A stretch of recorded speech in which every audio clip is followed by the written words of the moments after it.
আল্লাহ যদি হাসরের ময়দানে বলে, বান্দা এটা আমার দেওয়া জিহ্বা ছিল, কতজন রে ডাকলি বন্ধু।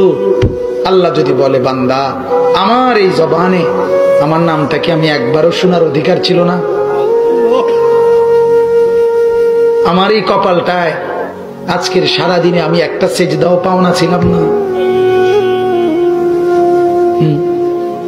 আমার এই কানটায় আমি আল্লাহকে একটা বারো আজানের আওয়াজটা শোনার হক আমি পাওনা ছিলাম না? কি বলবি যুবক? হ্যাঁ মুসলমান, কি বলবো? বলো না বাপ, কি বলবো?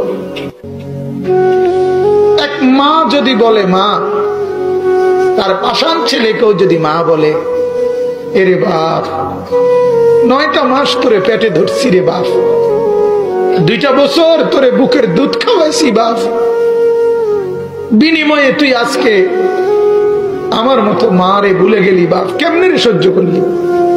এই কথা বললে যত বড় পাষাণ ছেলেই হোক, সেও তো কিছুক্ষণের জন্য মাথাটা নোয়াই লাগবে।